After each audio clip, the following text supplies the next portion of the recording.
दिग्वासा channel प्रस्तुत करता है समय सार वाचना।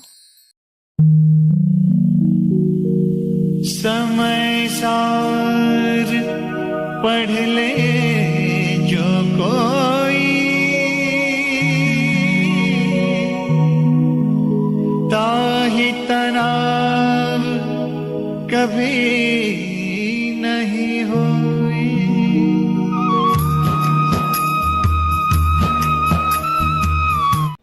परमेष्ठी भगवान की, अनंतानंत शुद्ध परमेष्ठी भगवान की, वर्तमान जिन शासन ऐसी वर्धमान महावीर भगवान की, परम पूज्य आचार्य भगवान श्री कुंद कुंद स्वामी मुनि महाराज की, परम पूज्य चारित्र चक्रवर्ती आचार्य भगवान श्री शांति सागर जी मुनि महाराज की, परम पूज्य सिद्धांत चक्रवर्ती आचार्य भगवान गुरुदेव श्री विद्यानंद जी मुनि महाराज की, श्रीमद जैन धर्म की,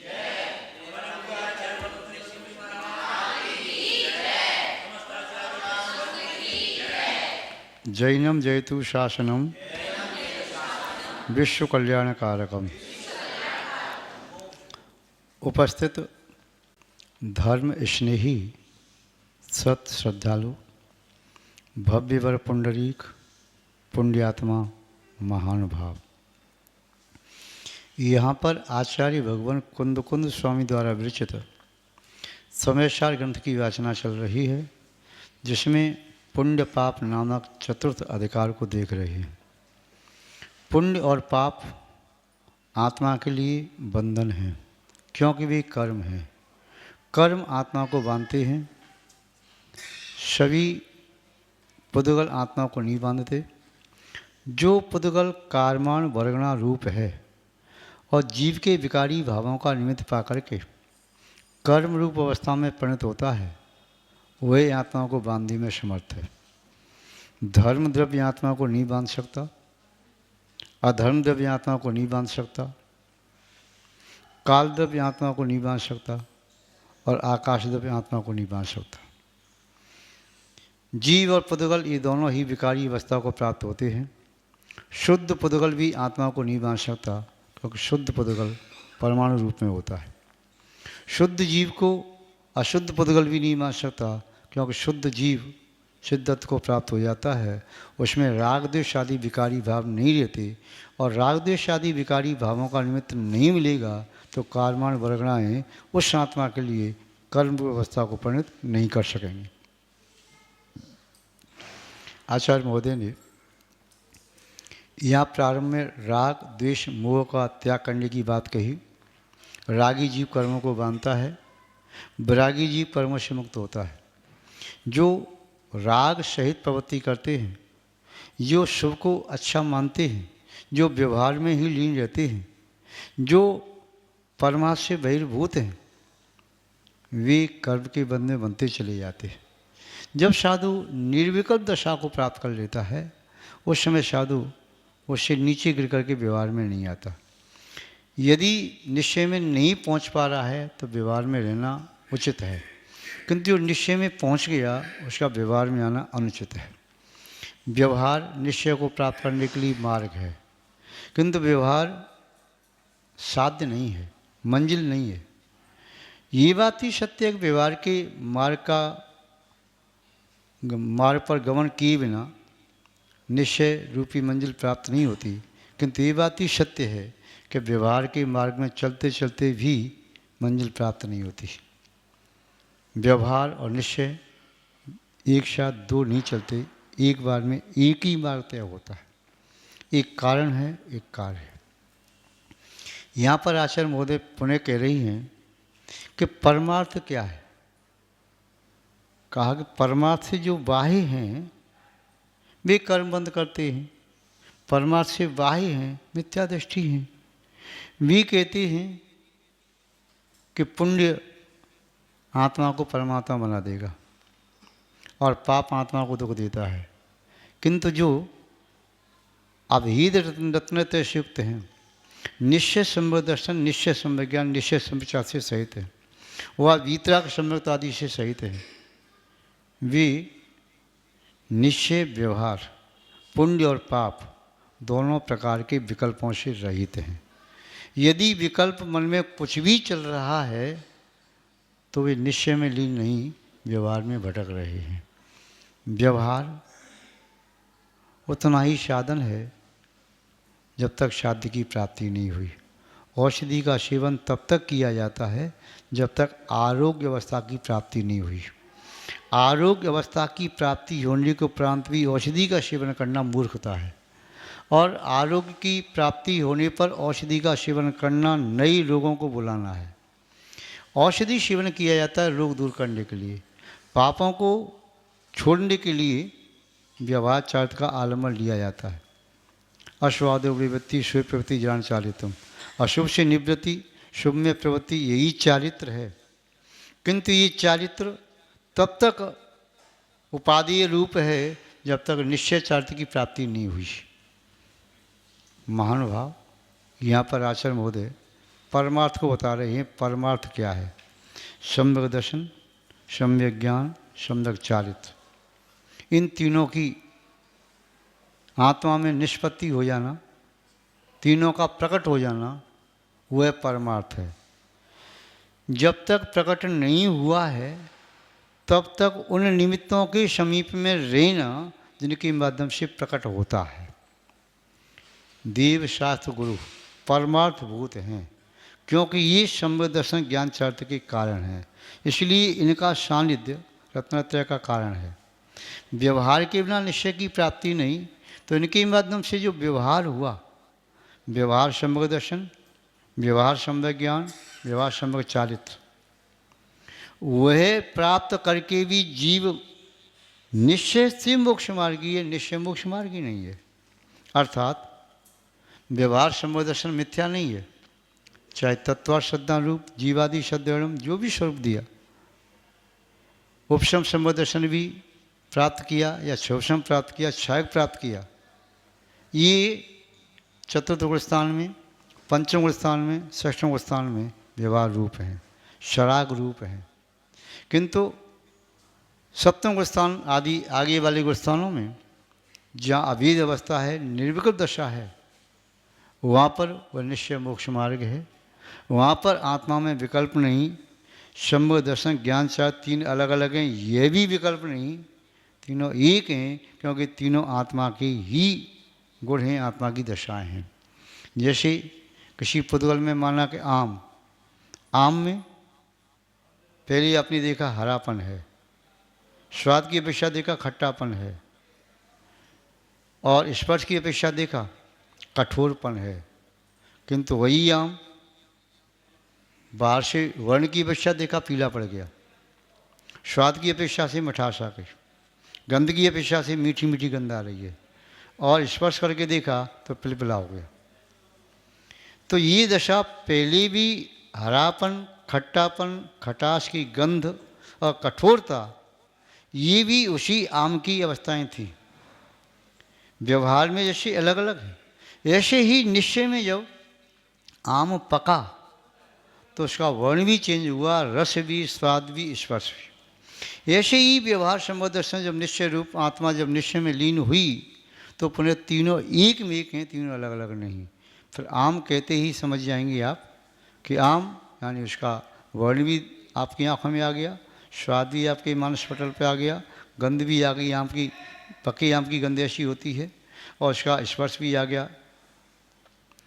व्यवहार ही निश्चय बन गया, कच्चा आम ही पका आम बना। ऐसा नहीं कच्चे आम को तोड़ के फेंक दिया, पका आम दूसरा फिर लगेगा पेड़ पर, जब भी लगेगा कच्चा लगेगा, वही बाद में पक जाएगा।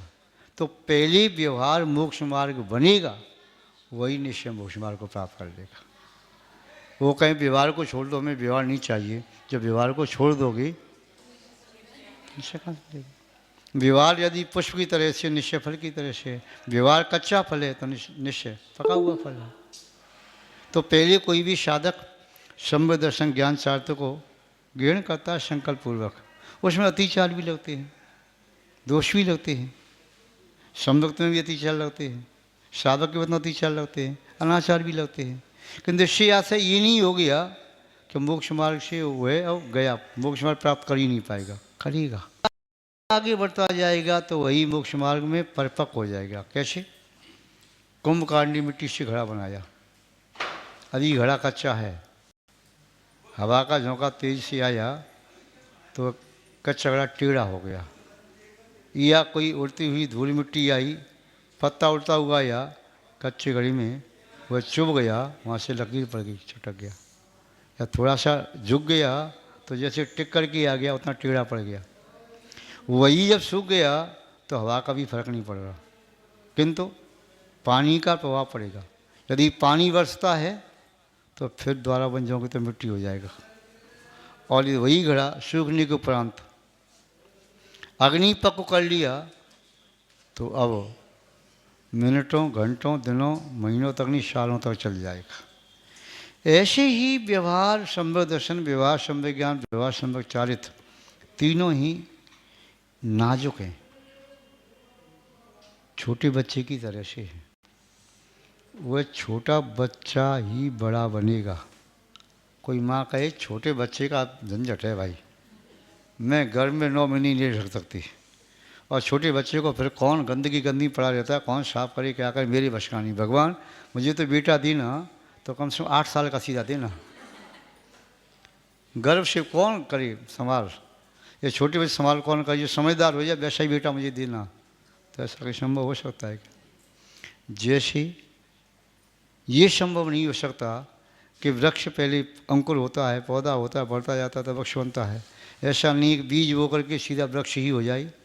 ऐसा नहीं है कि गर्भ में शिशु आए बिना सीधा उसका जन्म हो जाए, देवों की तरह से ऊपर सैया से युवा जैसे पैदा होते हैं, ऐसा नहीं है। ऐसे ही व्यवहार के बिना निश्चय की संप्राप्ति नहीं है। ठीक है, तो व्यवहार पहले प्राप्त करना है।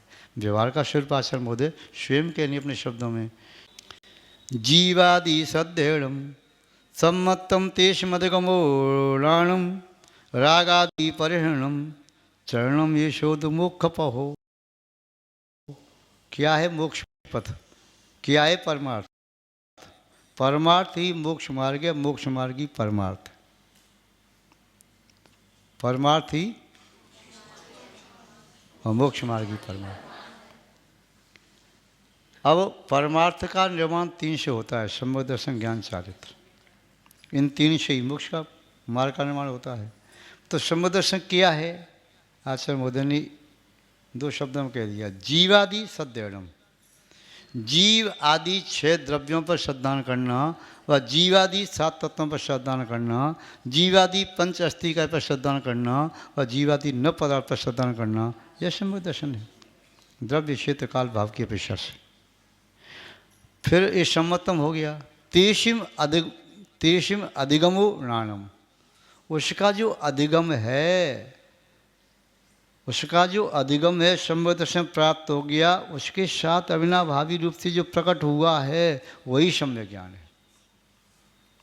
श्रद्धा मिथ्या है तो ज्ञान मिथ्या, श्रद्धा सम्यक है तो ज्ञान सम्यक।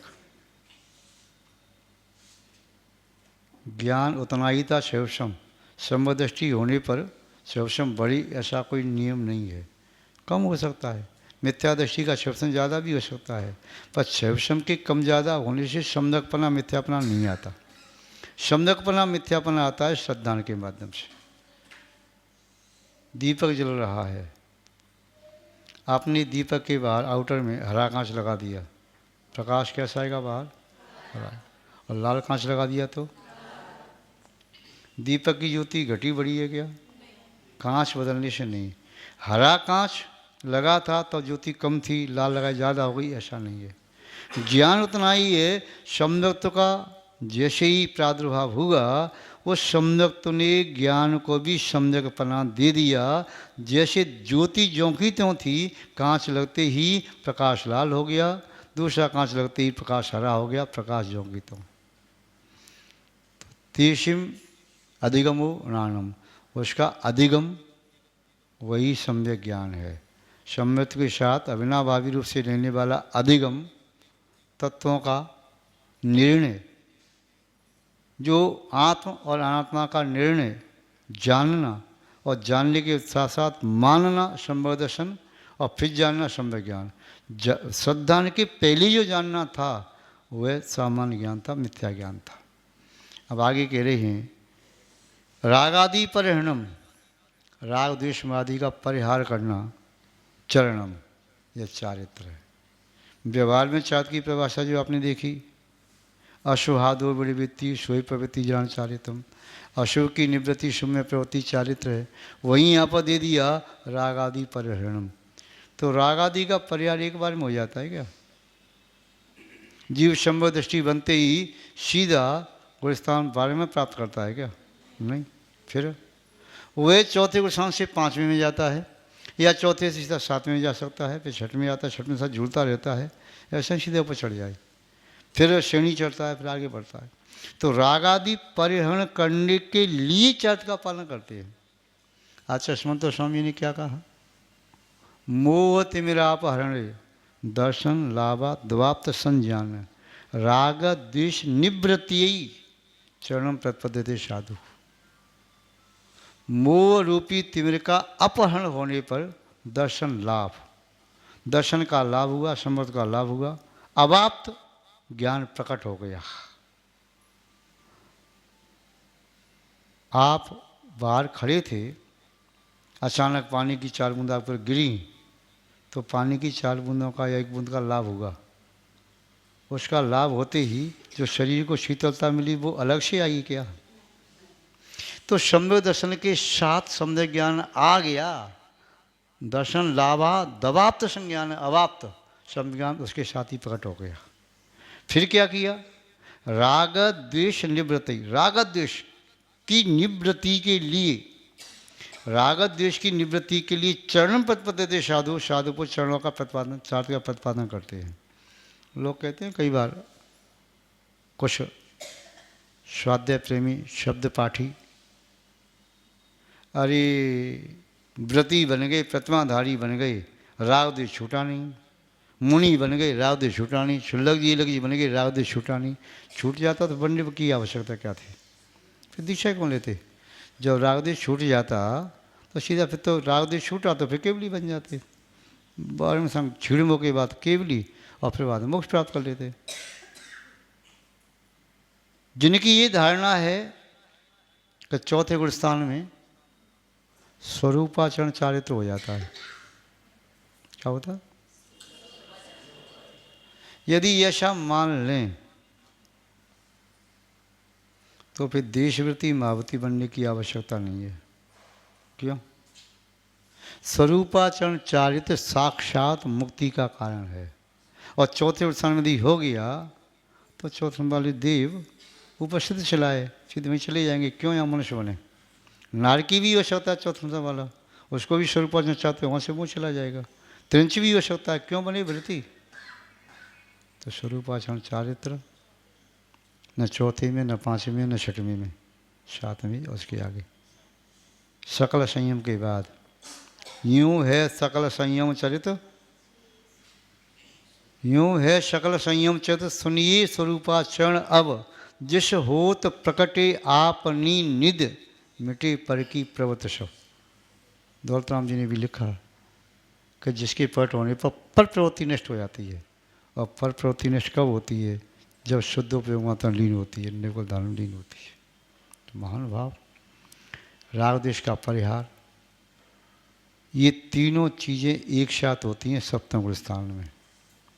वीतराग सम्यक दर्शन, वीतराग सम्यक ज्ञान, वीतराग सम्यक चारित्र, अवेद रत्नत्र। किंतु व्यवहार में सम्यक दर्शन, उसके अनंतर सम्यक ज्ञान, युगपत होते हुए प्रकाश दीपक में हुई, उसके बाद चारित्र को बुद्धि पर ग्रहण करता है।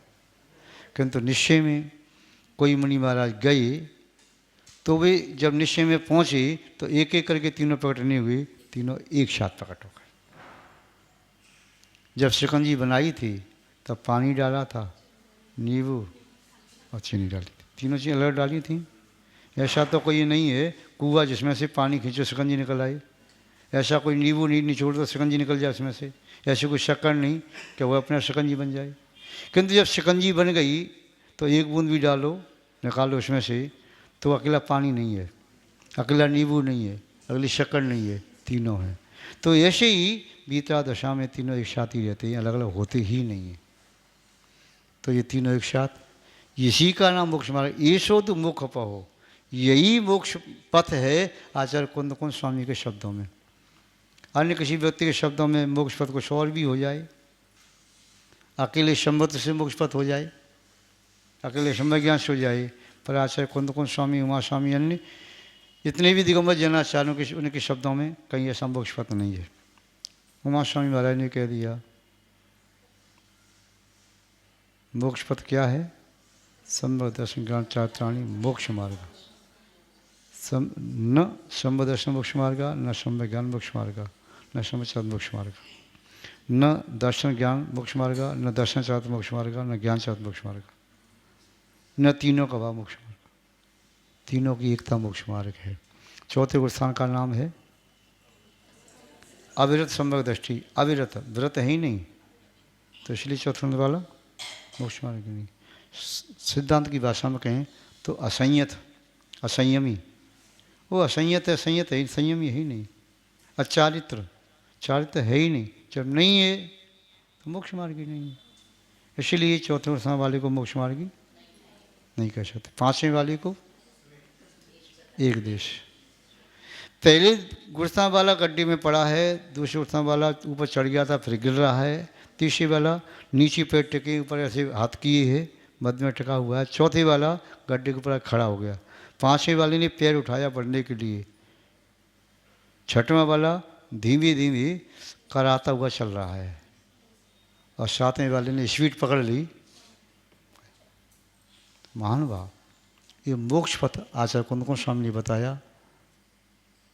जीवादि सदैणम सम्मतम तेषम मध्य गमो नाणम रागादि परिहरणम चरणम ये शोधु मोक्ष पाहो। यह मोक्ष पथ है आचार्य कुंद कुंज स्वामी के शब्दों में। इस पर श्रद्धान करेंगे तो वास्तव में समदृष्टि बनेंगे। और यदि यहाँ की वहाँ की पुस्तक पढ़ के, पत्रिका पढ़ करके, शायद पढ़ करके विद्वानों का, जैसे मैं कोई अपमान नहीं कर रहा, किंतु मैं जो आगम से भटके हुए विद्वान हैं उनकी बातों को यदि सुनकर श्रद्धान करोगे तो संभव दर्शन नहीं होगा। आचार्य समर्थ स्वामी ने श्रद्धानम परमार्थानाम माप्तागम तपोव्रताम, तीनी का आप्त आगम तपोव्रत, चौथा सब जोड़ लिए थे कि विद्युत श्रद्धानाम जोड़ा क्या, पत्र का श्रद्धानाम, साहित्य श्रद्धानाम, आप्त आगम तपोव्रत। आप्त मानी जिन्होंने आत्मा की निधि को चतुर्थ को प्राप्त किया, आगम मानी जिसको आप्त ने कहा, गर्दन ने संग्रह किया, मुनि ने लिखा, और तपोव्रत मानी तपस्वी। तपस्वी कौन है? तपस्वी कौन है? विश्वासा वशाती तो निरारंभो परिग्रह ज्ञान ध्यान तपोव्रत तपस्वी तपस्वी। महान भाव। इसी बात को आचार्य महोदय आगे भी कह रहे हैं, उसे भी देख लेते हैं। मोतूर्ण लिच्छियठम व्यवहारेण विदुषा पवर्तन्ति परमट्टमस्यदानदो जदीर्ण कम्मखो होदी। मोतूर्ण लिच्छियठम, निश्चय अर्थ को छोड़ करके व्यवहारेण विदुषा पवर्तन्ति, जो विद्वान विदुषा व्यवहार में पवित्रंति प्रविष्ट होते हैं, प्रवृत्ति करते हैं, वे परमट्ठ मत्स्यदानम दु यदि न, वे परमार्थ के आश्रय लेने वाले यति नहीं हैं। जो निश्चय को छोड़ करके व्यवहार में ही मात्र प्रवृत्ति करते हैं, व्यवहार में लगे रहते हैं, वे यति यदि न परमट्ठ आश्रयदानम दु, परमार्थ का आश्रय लेने वाले यतियों की तरह से वे यति नहीं हैं, व्यवहार में डूबने वाले हैं। उपचार से कह दो मोक्ष मार्ग की। कम्म खो होदी न कम्म खो होदी, और जो निश्चय को छोड़ देते हैं, परमार्थ को छोड़ देते हैं, न कम्म खो, उनके कर्मों का क्षय नहीं होता। कर्मों का क्षय ऐसा नहीं होता, होता है व्यवहार में भी, किंतु वो कहने में नहीं आता। किंचित मान लो, जैसे किसी सभा में जितने भी सभासद बैठे थे, वे सभी बाह्य धन की अपेक्षा से 100-100 करोड़ के मालिक थे। कोई 100 करोड़ का कोई 150 करोड़ का, 125 करोड़ का, 20 करोड़ का, यानी अरबपति। एक व्यक्ति आ गया निर्धन, दूसरा उसके बीच में बैठा, उसको क्या कह दिया आपने? निर्धन। उसके पास धन नहीं है और कहता है देख 1000 की गड्डी है नोटों की, मैं निर्धन कैसे हो गया? भाई इन अरबपति के बीच में तेरी 1000 की कोई वैल्यू नहीं है। दूसरा कहता है भिखारी, कैसे कह दिया निर्धन? अभी भीख में मांग के लाया 15 पैसे, मैं भी धनी हूँ। तो 15 पैसे की अरबपति के सामने कोई वैल्यू नहीं। ऐसे ही निश्चय के सामने व्यवहार में डूबे हुए साधु की मोक्ष मार्ग में उतनी गति नहीं है जैसे एरोप्लेन के सामने साइकिल से चलने वाले की गति मापी नहीं जाती। यहाँ पर आचार्य महोदय कह रहे कि मोक्ष मार्ग को प्राप्त करना है, व्यवहार का आलम्बन लो तो निश्चय की ओर आगे बढ़ो। निश्चय को छोड़ करके अपने आप को मोक्ष मार्ग ही मानते हो तो नहीं, कुछ समय तक ठहर पाओगे। निश्चय को छोड़ दिया तो व्यवहार भी आपको आज नहीं तो कल छोड़ देगा। व्यवहार को पकड़े ही रहे और निश्चय की भावना भाई तो पुनः छलांग लगा सकते हो, किंतु अपनी बैक हो गई तो फिर अब बैक चलने लगे, अब निश्चय मार्ग दूर हो गया। दोबारा प्रयास हुआ, फिर होश आया, अरे मैं कहाँ जा रहा था, फिर बैक होकर के फिर चले जाओगे तो फिर दोबारा पहुँच जाओगे। किंतु निश्चय को छोड़ करके केवल मात्र व्यवहार से आज तक किसी को मोक्ष की प्राप्ति नहीं हुई, और व्यवहार के बिना आज तक किसी को निश्चय की प्राप्ति नहीं हुई। तो व्यवहार कारण है, आलम्बन है निश्चय के लिए। निश्चय भी उसके बाद आलम्बन है, निश्चय भी मोक्ष नहीं है। जब मोक्ष प्राप्त होता है तो आत्मा लीन आत्मा में होता है, उसमें न व्यवहार का विकल्प है न निश्चय का विकल्प है, उसमें आत्मा आत्मा में लीन है। यही आचार्य महाराज ने बात कही। ये संक्षेप में जाना पद्यानुवाद के रूप में भी देख लें। तत्वार्थ की रुचि सुदर्शन नाम पाता, और तत्व को समझना वह ज्ञान शाता।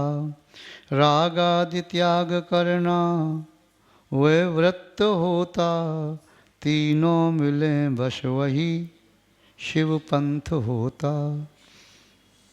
तत्वार्थ की रुचि यह सम्यक दर्शन है, और तत्व को समझना सम्यक ज्ञान है, और राग आदि का त्याग करना सम्यक चालित है, और इन तीनों का मिलना ही मोक्ष मार्ग है। ज्ञानी कभी न भजते व्यवहार व्याधि। ज्ञानी पुरुष आत्मज्ञानी व्यवहार की व्याधि को सेवा नहीं करते, व्यवहार को व्याधि मान करके छोड़ देते हैं। उस व्याधि को दूर करने की औषधि सेवन करते हैं, फिर औषधि भी उन्हें व्याधि लगती है जब शरीर निरोगी हो जाता है। तब जब सर्दी लग रही थी तो आप गर्म कपड़े पहने थे, अंदर बनियान आदि पहनी, शर्ट पहनी, बनाने के बाद आपने हाफ स्वेटर पहना, फिर आपने जर्सी पहनी, फिर आपने एक कोट और आदि पहना, फिर उस पर शॉल भी ओढ़ ली, नीचे भी आपने पजामी आदि पहनी, पेंट वेंट पहना माना। उसके बाद फिर भी आप शिकारी जा रहे, टोप लगाया, और जब चल रहे थे वैसे ठंडी हवा चल रही थी, ऐसा लगता हिमपात हो रहा है। और जैसे आगे बढ़े, पैदल चलना था, शेखर जी की यात्रा कर रहे थे, धीमे धीमे हवा बंद हो गई, संयोग की बात बादल छट गए, सूर्य का उदय हो गया, किरणें तीखनी लगने लगी। शॉल को उठा के अलग रखा, कंधे पर डाला, टोप निकाला, कोट निकाला, जर्सी निकाली, निकालते गए। अब वही सुख के कारण थे, अब वही उतना भार लग रहा है, और इस बोझ को कैसे ढों। तो जैसे वह व्यवहार ही निश्चय का कारण था, सुखद था, वही व्यवहार जब निश्चय प्राप्त हो जाता है तो दुखद पदभास होता है। ज्ञानी को ज्ञानी कभी न भजते व्यवहार व्याधि। जो आत्मा में लीन है त्रिगुप्त से सहित, ज्ञानी के छिन्नमाय त्रिगुप्ततें सहज टरें। ज्ञानी कौन? 3 गुप्ती का पालक, व्यवहार में निश्चय में गुप्ती पाल रहा है। वह ज्ञानी व्यवहार को व्याधि मानता है। हो निर्विकल्प तजते न सुधी समाधि। जो निरुपद्रव ध्यान में लीन है ऐसे ज्ञानी पुरुष समाधि को छोड़ते नहीं है। कि समाधि को छोड़ करके व्यवहार में आना, रत्नों को फेंक करके कांचों को बटोरना है। होते विलीन परमार्थ पदार्थ में हैं। देख क्या है, परमार्थ परम अर्थ रूपी अपनी आत्मा में लीन होते हैं, परमार्थ पदार्थ में हैं। काटें कुकर्म बस साधु यथार्थ में है। वे साधु कुकर्मों को यथार्थ में काटने में समर्थ होते हैं। इस प्रकार इसका एक पद्यानुवाद देखा। आज संक्षेप में दोनों गाथाओं का अर्थ देखा। विस्तार से पढ़ने आगे कभी समय मिलेगा तब चर्चा करेंगे। आज बस इतना ही पर्याप्त है। जय बोलिए श्री शांतनाथ भगवान की।